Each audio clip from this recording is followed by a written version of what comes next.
এখানে কাজ চলতেছে। এই জমিটা হলো আমার বাপদাদা পৈতৃক রেকর্ডীয় সম্পত্তি এবং সিএস রেকর্ডের মালিকের সূত্রে। এখানে ভুলবশত আমার একটা নাম শুট পড়েছে, এখানে আমার কোনো ইয়া নাই, ওটা মামলা চলতেছে কোর্টে, ওটা রায় হবে, ওটার বিষয়ে আসেনি। এখানে আর একটা আমার ওয়ারিশ আছে, তার নাম হলো সুলেমান।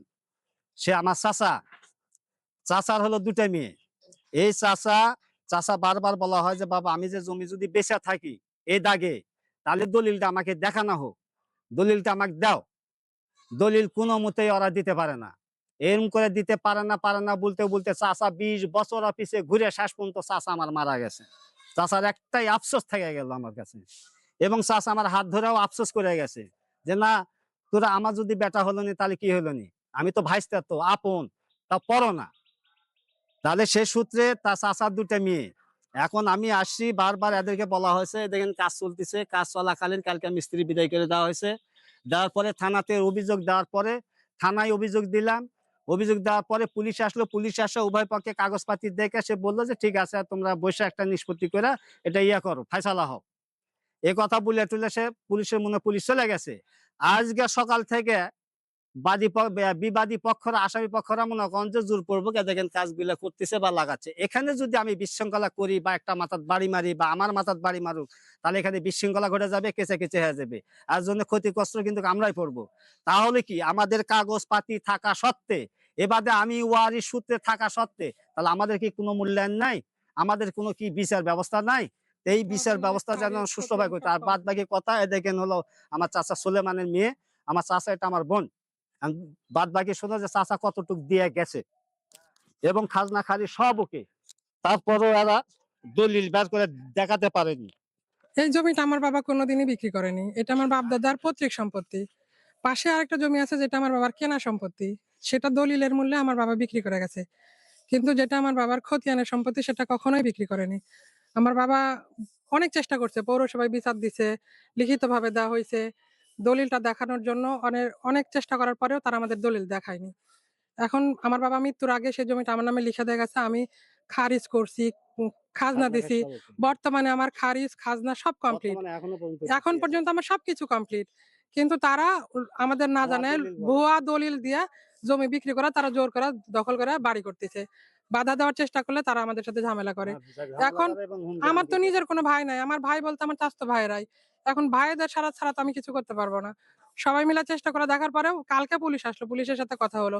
বলল যে ঠিক আছে, তাহলে যেই মানে পুরনো দলিল, আমার বাবার নামে যে দলিলটা বের করা হয়েছে সেই দলিলটা আমরা দেখতে চাই। যে আসলে আমার বাবা বিক্রি করছে কিনা, আমার বাবার সই, টিপসই সব ঠিক আছে কিনা, এটা আমরা যাচাই করতে চাই। তারা আজ পর্যন্ত সেই দলিলটা দেখাতে রাজি না। তো সেই দলিলটা যদি না দেখায়, তাহলে দলিল আমরা কিভাবে বিশ্বাস করবো যে আমার বাবা বিক্রি করছে? আমার বাবা তো সেই জমি আমার নামে লিখে দিয়ে গেছে, আমার খতিয়ানের জমি। তারা এদেরকে নিষেধ করা সত্ত্বেও তাও এরা কোনো কথা শুনেনি। শুনেনি। ফার্স্টে জমি বিক্রি করছে হলো হুসেনের কাছে, হুসেন বলে আমার কাছে বেচছে। তো ঠিক আছে, তোমার কাছে জমি যখন বিক্রি করছি তাহলে সেই তাহলে দলিলটা দলিলটা দেখা। দাও।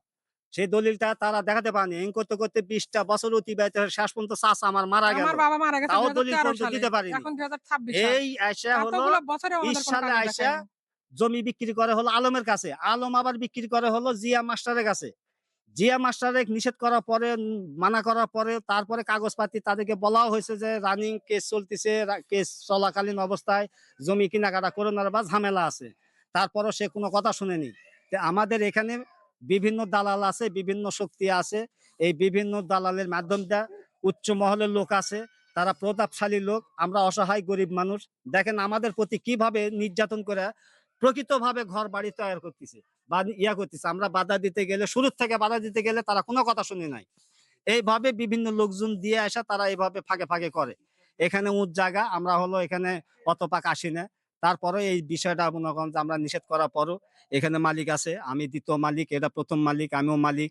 আমি এখন আমার কেস রানিং চলমান অবস্থায়, তার চলমান অবস্থায় থাকার পরে আমি তার অত কিছু বলে আমি নিষেধ করছি।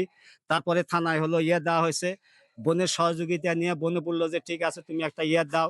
আমি দিলাম, দিয়ে অভিযোগ দিয়ে এদেরকে বলা হলো যে ঠিক আছে, কে কতখানি পাচ্ছে, কোন ওয়ার্ষে বলে গেছে, এগুলা কাগজপাতি দেখালে আমরা চলে যাব। শুধু মেইন দলিলটা ওরা দেখাবে, ভুয়া আমাদের দলিল আমাদের কোনো দিয়ে কি করছে না করছে ওই দলিলের বলে এরা করতেছে, কিন্তু মেন মালিক এখনো পর্যন্ত দলিল দেখাতে পারেনি, যেটা মূল দলিল সেই দলিল এরা দেখাতে পারেনি। তাহলে মূল যে আমরা এখানে গারস্থ আশাবাদী তার যে হয়েছি। বিক্রি দলিল তো সেটা এখানে আমরা দেখতে আমরা চাই। সবার সহযোগিতা চাই এবং এই জিনিসটা আমি সমগ্র বাগমারাবাসীকে পৌঁছা দিতে চাই যে আমাদের চানপাড়া ৬ নাম্বার ওয়ার্ডে এই ২৪১ নাম্বার মুজায় আজ থেকে ৪০ বছর আগে ডিক্লেয়ার দেওয়া হয়েছে যে চানপাড়া এই ২৪১ নাম্বার মুজায় যেন কোনো জমি কিনা না হয়। বলার পরেও তারা বিভিন্ন বিভিন্ন দিকে কায়দা কৌশল করে দালাল দিয়া মাধ্যম দিয়ে এইভাবে আমাদেরকে হ্যাস্ত ন্যস্ত করে এইভাবে জমিগুলা দখল করতেছে। আর আমার জমি দিন দিন হেরায় যাচ্ছে। এই হলো আমার শেষ কথা। আমি আপনাদের সবার সহযোগিতা চাই এবং এ কাজে আপনারা একটু সহায়তা করবেন। কারণ আপনারা সব কারণ এই মুহূর্তে এই যে প্রভাবগুলা হয়েছে এই জিনিসগুলো আসার পরে আমাকে মেরেও ফেলতেও পারে, আমাকে জেলও দিতে পারে বা হুমকিও আসতে পারে। আমাদের দুজনের প্রতি আপনারা একটু সদয় হয়ে দেখবেন এবং হলো সবাইকে দেখার সুযোগ করে দিবেন। আমার এই কাজে যেন সহযোগিতা পাই। আমি যেন আইনের আশ্রয় পাই এবং আইনের সহযোগিতা পাই। আমি আইনের ঊর্ধ্বে না। আইনের সহযোগিতা হিসাবে আমি এগুলা এই জিনিসটাই হচ্ছে। তারপরেও আমি অভিযোগ দেওয়ার পরে কালকে চলে গেছে। যার পরেও আজকে কিন্তু বাদী হওয়া আছে। কালকেও দিয়ে দিছি মিস্ত্রিটা, আজকে আবার ওরা বিভিন্ন গুন্ডা পান্ডা দিয়ে লোকজন দিয়ে এইভাবে লাগা দিছে। তারপরেও আমরা আশা নিষেধ করলাম। তারা এখানে আছে। ও আয়সা হলো আবার হুকুম দিচ্ছে, অর্ডার দিচ্ছে। এখানে যদি মারামারি করি পরিস্থিতি কেমন লাগবে? তাহলে কি আপনারা চান যে এখানে খুনাখুনি হোক, একটা জীবন হেরা যাক? তা আমি এগুলা করতে চাই না বা এগুলা আমরা করবো না। যখন এতদিন ধৈর্য ধরেছি আমি ধৈর্য ধরে আছি। কিন্তু যে আমার যে চাচা অসহায় মানুষ জমি বেচে গেছে সে দলিল তো ওরা আজও পর্যন্ত দেখাতে পারে নাই। তারপরে ওরা বসার পরে ওরা বলল যে হ্যাঁ ঠিক আছে বসা হবে। কালকে বলল বসা হবে এতগুলো লোকজনের সামনে। ওদের ক্যামেরাম্যান এতগুলা লোকজনের সামনে।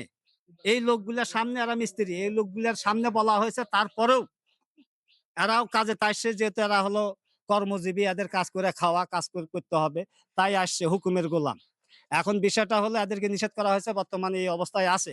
তারা বিভিন্ন রকমের আমাদেরকে হুমকি, হামকি, ধামকি দিয়ে বড়, বড় মনে করেন যে করতেছে। বিভিন্ন দালাল বা মাধ্যম দিয়ে এইভাবে আমাদেরকে মানে হেনস্থ করার ভিতরে মনে করেন যে আমাদেরকে রাখছে। তাও আমরা খুব চাপের মুখে আছি।